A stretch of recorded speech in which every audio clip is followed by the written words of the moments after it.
terror and talks don't go together. And until Pakistan is seen to actively do enough to stop cross-border terrorism, to sponsor terror outfits like the Jaish and Lashkar, we can't talk with Pakistan. So, Mr. Bhutto Zardari, the fact is that such a senior, no, let's be very clear, and very clear that this is backed by journalist, credible evidence. This is the problem. This is not denial. This is the problem. The problem is I'm being very clear with you. I'm speaking with facts and I'm speaking rationally and unemotionally. But you are getting quite hyper. And I would...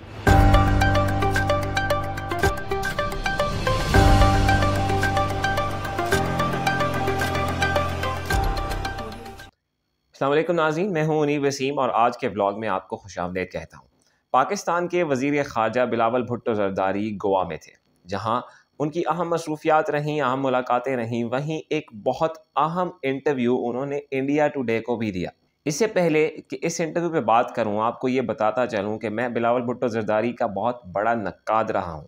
اس انداز میں جس میں وہ بات کرتے ہیں، جس انداز سے وہ سیاست کرتے ہیں، میں اس پہ تنقید کرتا رہا ہوں۔ مگر خاص الخاص اس انٹرویو کی بات کی جائے تو بلاول بھٹو زرداری صاحب کی تعریف کرنے پہ میں مجبور ہوتا ہوں۔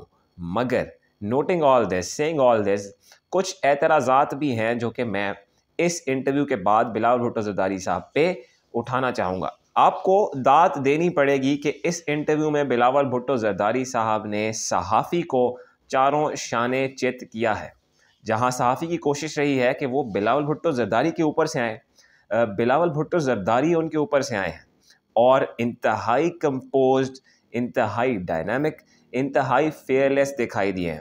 یہ تعریف میں اس لیے کر رہا ہوں کہ کچھ چبھتے ہوئے سوالات کا جن کا مقصد تناؤ پیدا کرنا تھا، ان کے جوابات بلاول بھٹو زرداری نے انتہائی فہم و فراست سے دیے ہیں۔ چند مثالیں میں آپ کے سامنے رکھنا چاہوں گا اس انٹرویو میں پوچھے گئے سوالات کی، جو کہ صحافی نے بلاول بھٹو زرداری صاحب کے سامنے رکھے ہیں۔ کشمیر پہ جب بات ہوئی تو بلاول بھٹو زرداری صاحب کا ایک مضبوط سٹانس تھا کہ ہم اس پہ فلیکسیبل نہیں ہیں۔ وہاں سے کاؤنٹر آرگیومنٹ بلڈ کیا گیا کہ اگر آپ فلیکسیبل نہیں ہیں تو ہم بھی فلیکسیبل نہیں ہیں۔ اس کے نتیجے میں بات ٹیرر اینڈ ٹاکس تک پہنچی، جس میں صحافی کی کوشش رہی کہ بلاول بھٹو زرداری صاحب کے منہ سے یہ اگلوائے کہ پاکستان بھارت میں دہشت گردی کو سپورٹ کرتا رہا ہے۔ مگر credit goes to Bilawal Bhutto Zardari کہ انہوں نے بہت میٹیکیولسلی، بہت کیئرفلی اسے ہینڈل کیا۔ بلاول کا کہنا تھا کہ وہ ایک ایسی ماں کے بیٹے ہیں جس نے دہشت گردی کے نتیجے میں اپنی جان دی ہے۔ اسی بحث کے دوران بلاول نے بڑی ہوشیاری سے کلبھوشن یادو کا ذکر چھیڑ دیا، مگر اس کے نتیجے میں صحافی نے اجمل قصاب کا قصہ چھیڑا تو اسے بھی بلاول بھٹو زرداری صاحب نے بہت میٹیکیولسلی، کیئرفلی اور فیئرلیسلی ہینڈل کیا۔ جب یہ بات کی گئی تو بلاول بھٹو نے آئینہ دکھا کے بھارتی حکام کو سمجھوتا ایکسپریس کا 2007 کا واقعہ یاد کرایا، جس میں پاکستان اب تک بھارتی حکام سے معاونت طلب کرتا ہے، مگر بھارت اس پہ پاکستان کے ساتھ تعاون نہیں کرتا۔ پھر جب بات آگے چلی تو اس صحافی نے کوشش کی، جو کہ بہت سینئر صحافی ہیں، کہ پاکستان پہ وہ ٹیگ لگایا جائے جس کے نتیجے میں پاکستان کے فارن منسٹر اور پاکستان کی اسٹیٹ عالمی لیول پہ بدنام ہو سکے۔ مگر اسے بھی بلاول بھٹو زرداری صاحب نے انتہائی خوبصورتی سے ہینڈل کیا ہے اور کہا کہ فائنینشیل ایکشن ٹاسک فورس کوئی احمق نہیں ہے جس نے پاکستان کو گرے لسٹ سے نکالا ہے، کچھ دیکھ کے نکالا ہے، اس کی شرائط پوری کی ہیں۔ آپ کے کہنے سے بات میں دم نہیں آ جاتا۔ عالمی لیول پہ جو پاکستان کی کوششوں کو سراہا جا رہا ہے وہ پاکستان کے لیے بہت ہے۔ پھر ان صحافی نے داؤد ابراہیم کا ذکر کیا، حافظ سعید کا ذکر کیا اور یہ الزام لگایا کہ ان شخصیات کو پاکستان بھارت کو ہینڈ اوور نہ کرنے کی وجہ سے اب تک سرد مہری ہے، برف پگھل نہیں رہی۔ اور اس کے جواب میں بلاول، جیسا کہ میں نے کہا، کہ اوپر سے آئے اور بلاول نے کہا کہ برف اس لیے نہیں پگھل رہی کہ آپ 5 اگست کو ایک انتہائی قدم اٹھا چکے ہیں۔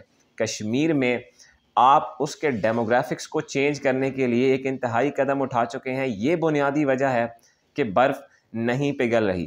اسی طرح جموں اینڈ کشمیر کے متعلق اس صحافی نے بڑی چالاکی سے ایک سوال کیا، جس کے دوران انہوں نے یہ فرمایا کہ جموں کشمیر بھارت کا انٹرنل ایشو ہے، یعنی جموں کشمیر انڈائریکٹلی بھارت کا حصہ ہے۔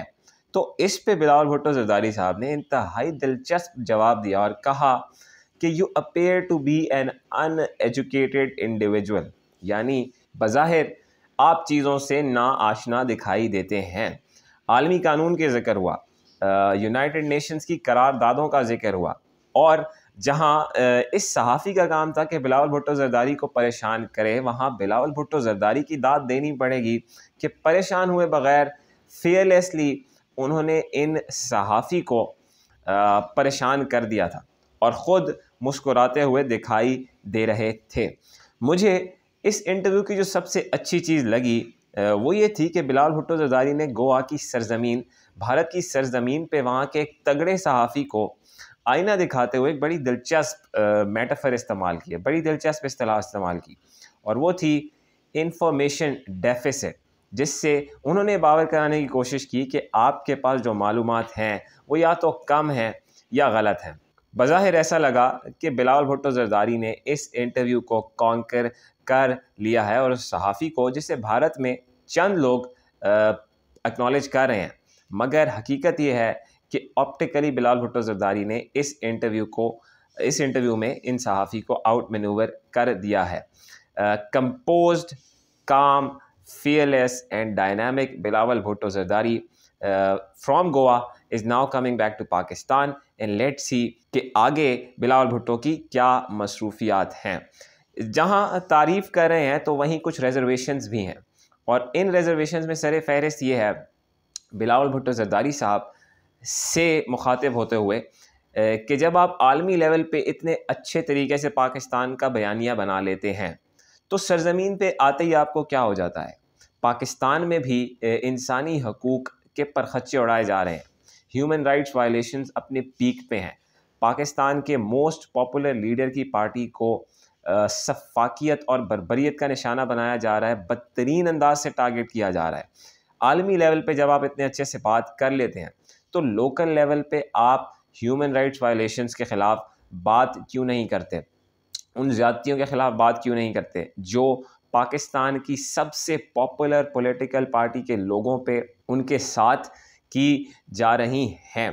پھر ایک اور ریزرویشن ہے کہ آپ کہتے تو ہیں کہ آپ کی والدہ دہشت گردی کا نشانہ بنی ہے، جانتے آپ بھی ہیں کہ انہیں کس نے قتل کرایا ہے، ان کے قتل کے پیچھے کون سے عناصر ہیں یا کون سا عنصر ہے، اور آپ کا اس عنصر سے کیا تعلق ہے۔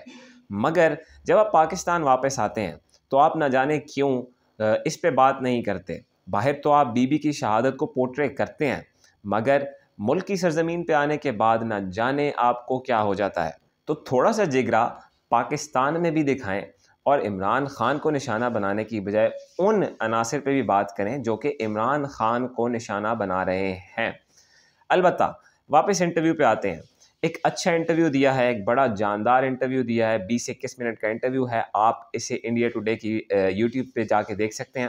کوشش کروں گا کہ یہاں لنک بھی ڈال دیں، مگر کلوزسٹ نوٹ پہ کریں گے کہ پاکستان پیپلز پارٹی کے چیئرمین جو کہ اس بات سے جانے جاتے ہیں، اپنے اس نعرے سے جانے جاتے ہیں کہ زیادہ بارش آتا ہے تو زیادہ پانی آتا ہے، انہوں نے بھارت کی آنکھوں میں آنکھیں ڈال کے اب بتا دیا ہے کہ اگر تمہیں زیادہ خارش ہوتا ہے تو مجھے جواب دینا بھی آتا ہے۔